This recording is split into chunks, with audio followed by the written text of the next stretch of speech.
Odinga Attack. What in the name of madness is happening here? In a noble society, individuals are expected to behave decently and preserve their morals, but this is not always the case. Sometimes people might act out of character, whether there is value to be gained like money on the line or just they couldn't control themselves. Let's look at Kenyans, including celebrities, influencers, and content creators who acted out of line, be it wild, unhinged, or making inappropriate and uncalled for remarks. I am Liozaresa. I do investigative reports. Like and subscribe for more videos like this. With increased popularity of OnlyFans models, typically originating from the United States, in Kenya a new form of money-making scheme has emerged, the Rose Coco business, which is a branded form of prostitution.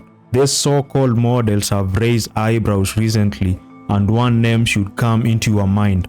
In a particular podcast-themed video by Trends with Sikulu, hosting a Rose Coco model, whereby it was calm, and from the title you expect everything they are discussing, from selling nudes online.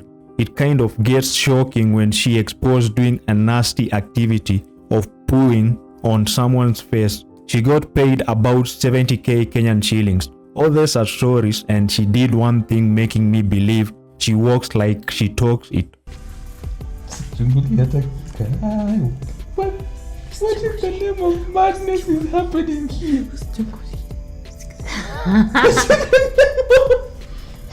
I'm starting to regret my question. That's just the tip of the iceberg. A Gen Z house party made rounds on social media with viral clips shared. It was viral for the wrong reason. These kids, whom others speculated are high schoolers, participated in activities that I think their parents might disown them after finding out. It was all going well until the boys started ordering the girls to do censored activities. Where's my Tamara? I can't show the explicit graphics due to YouTube policies. It can be likened to the infamous Project X house party. These kids were participating in oral sex, girls stripping naked, just to mention a few. The house was dark and light was provided by what seems like a flashlight. This is what we see from the clips shared. We don't know what else happened, maybe an orgy. It is alleged manze mama Tamara alikama cross hizo videos, akaona vitu mtoto wake alikuwa anafanya akiwa nao my schoolers bana. So obviously mama Tamara alizua bana, ama after huyo dema amejua mkoro wake ashajua hiyo story, akaamua kujitoa manze, alijimada jo bana. Imagine a whole senator behaving like a kid. Karen Nyamu is not a new name in the media. Whenever you become a political leader, citizens expect much from you from the way you conduct yourself. This might mean ditching your old ways that might be controversial, or have a PR training managing your image. However, this is not the case for Karenzo. She openly shares her thoughts online and had a relationship controversy with Mugithi artist Samido. She first met Samido at a political event in late 2019 when he was performing. The affair led to the birth of their son in December 2020, followed by the birth of their daughter on February 26, 2022. The relationship caused significant strain in Samido's marriage, eventually leading Ide, Samido's first wife, to relocate to the US with their children. Nyamu is a nominated senator under UDA party which houses the current Kenyan president. Some people have shared their opinion thinking that Nyamu's curvaceous body and pretty face might have done her a favor in securing the seat. The boys think that she is the method and flock her Instagram comment section begging for a love affair, which may be for financial freedom. I don't blame them given the economic strain in the country. All stories aside, a video of her engaging in a disrespectful talk while in a car raised eyebrows online. I don't understand the language. I think it's a Gikuyu, so I had to find a translator.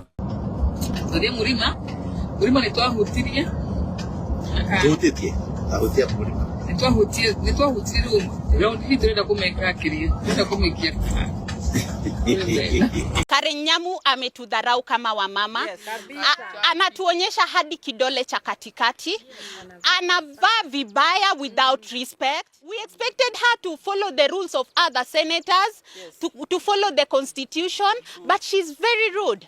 Karen Nyamu, you are very, very rude. We never elected you. You were just nominated. Yes. And we are not going as women to sit down and look at you. You are such a nonsense. You are such nothing there. You juzi ulisema hata ukipata kura 30% utaingia kwa position. Ulisema hautaki kura zetu. Ulisema unakuja kusimama women rep. We are coming for you. Tutakufinya. Na utaheshimu kila mtu. Heshimu wa mama. I don't care about politics and territorial zones under political parties, but the middle finger and insult to the citizens is uncalled for. The Kenyan parliament provides a stage for the lawmakers, and whenever you watch the proceedings, you expect a serious and formal tone. However, this is not always the case. There are many moments captured live from the parliament where the members have engaged in out-of-pocket moments. A particular incident happened when the oldest Kenyan body is voted unanimously by the Gen Zs. MP Millie Odhiambo alleged she was sexually violated in the National Assembly. When somebody undresses me in this house, that is sexual violence, Mr. Speaker. You don't touch my panty. You are not Mr. Mabona. Did you say P.O. Box? Is it undressed or addressed? I am not talking about P.O. Box. Chair, you know that I already addressed a letter to you complaining that when I was in this house, there are male members who tried to remove my dress. One pulled my panty and tore my panty, which I have kept for historical reasons because it was an embarrassing moment for this house. As hilarious and awkward as it might seem in the house, sexual harassment is not allowed. This Kenyan YouTuber and streamer has been in many controversial scenarios. Lumu was involved in an altercation with Femi One when he asked her an inappropriate question. This is not the first and only time he was out of character. In a dating show, in the style of the popular 20v1 videos, he was having a chat with this particular lady, oiled up like he is ready for the Diddy parties. He says he wasn't touched as a kid and he missed out on something. And I wasn't touched as a kid, so many problems. I see. I wasn't touched as a kid. You weren't touched as a kid, that's a problem. Yeah. I'm confused.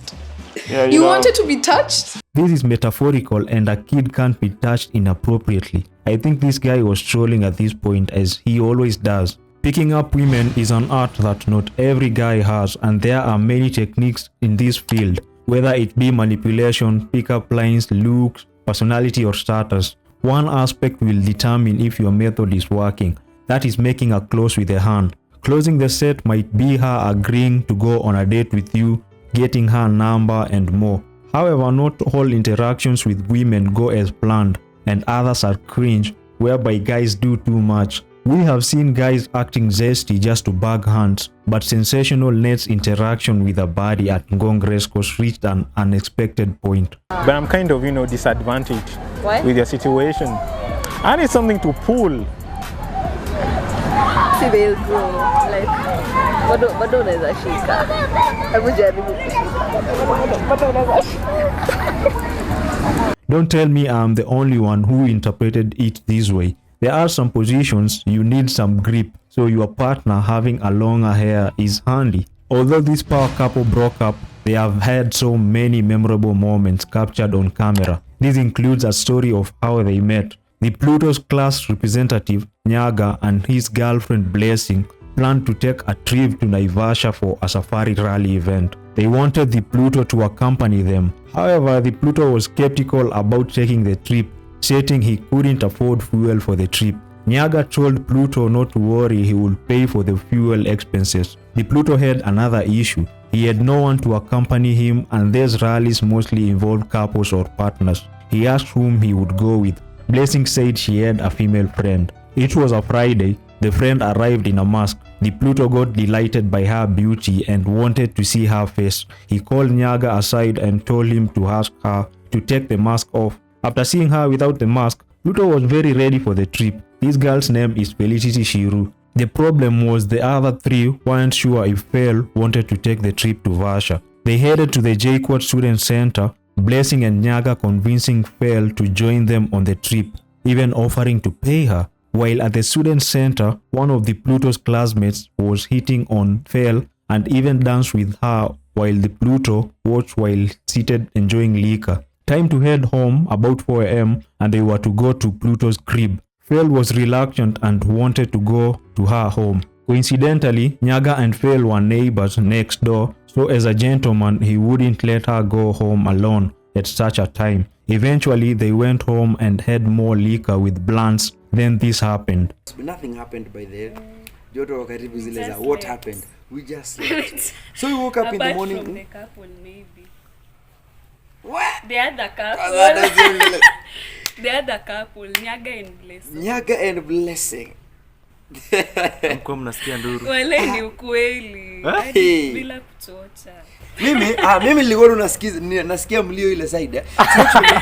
So actually I woke up nikaenda nikaongezea volume ya nyimbo background music nikaenda ndo nikuje nilale kabisa. It did not end there. On road to Naivasha, they met a traffic jam around Kinangop. They found a room to spend the night then. Then we went to sleep. Mbona umesema sleep hizo? Remember the other party? Jaga, the other couple. Maybe. Oh, we took separate rooms. Nyaga and Blesso and then but it was just there next. Next to us. So. Alafu you actually walienda kwa rooms mbele yetu. You know Nyaga and Blesso they left before us. Wakaenda. So Zikadi walikuwa naenda katikati ya party. This is the second time they drove to Mahimahu, where Pluto's brother Sam Tollard resided, but he informed them he had headed to Juja to another party with their other brother. The Pluto and the other three met with his relatives around Mahimahu. They left their phones charging and took an adventure to a nearby forest. The dream couple, Nyaga and Blessing, disappeared in the woods. To charge my phone, tukaenda tukapeleka simu zetu actually. Then we found Mimo. Tukamwambia simu zetu zikicharge, she should take us to the forest. Hapo hivyo kuna kamsitu hapo kuona. Hey, we went to the hill. What happened? What's a couple ipote? Couple, Nyaga and Blessing, nowhere to be seen, nowhere to be found. Kwa msitu, walipotelea kwa msitu. Sisi tunangoja warudi, washaingia kwa msitu. Hadi phone ilicharge hadi 100%. Hao watu hawarudi. Na ilikuwa zero. On the way back to Juja, they drink liquor apart from the Pluto since he was driving. For the fourth time in the backseat, Nyaga and Blessing on it again. Kwa barabara, mimi nimechoka na drive. Hey, watu wangu pale nyuma. Hata uwezi tana. Hata uwezi hadi concentrate. Hadi kuchukua hivi kitu huwezi. Huwezi tani hivi. As in they were You know this couple can prosecute us for that. It's the couple that made us meet, but walitutesa sana. This trip seems fun, but let's admit it, Nyaga and Blessing had more fun. The Kissi community is looked at by other Kenyans in a type of way. There is a bad expression linked with the guys from the tribe. A particular Kissi man made this reputation worse. Jeff Koinange hosted his show live on Citizen TV, and midway, one guest's phone rang. I was doing a 74 miles. Ne TV tole?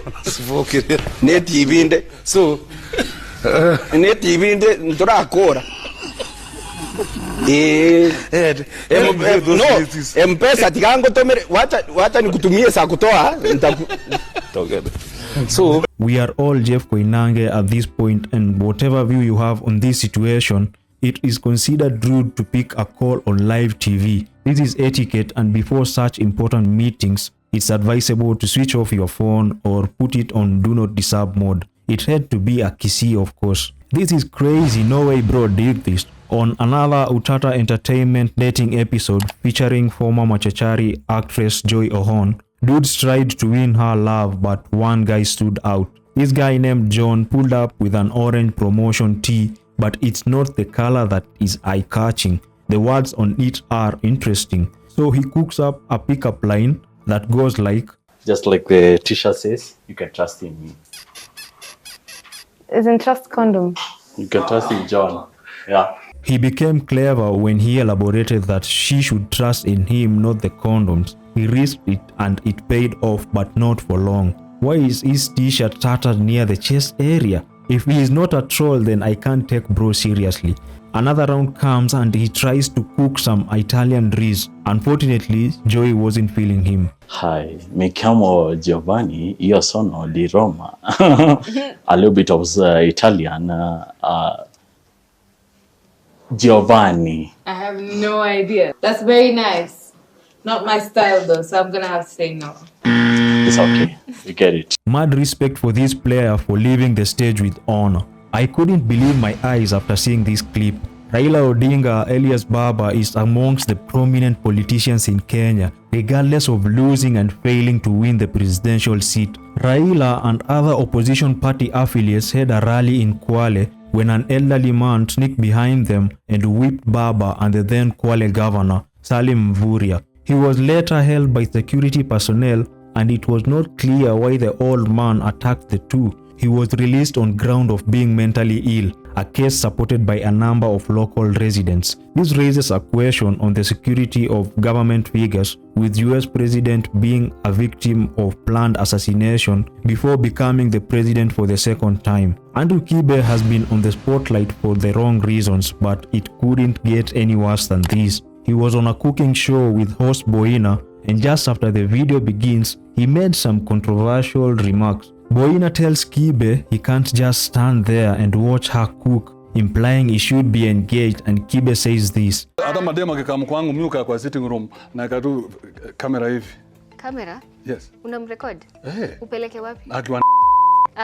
No. This shows Kibe's unhinged nature, and he expressed his desires. Nothing wrong with that, but sometimes let's talk with dignity. In another perspective, being a content creator involves drama to stay relevant, as nowadays if you act cool and nonchalant, almost nobody will watch your content. Unless you are an outlier, for example, you have an outstanding body, like being extremely tall with pretty features, being extremely wealthy whereby you showcase luxurious lifestyle, just to mention a few. If we want to be respected, we should respect others and maintain our values with the way we speak and act. This might include avoiding out of character behavior, especially when it is affecting or influencing other people negatively. Like, subscribe, and watch this awesome video next.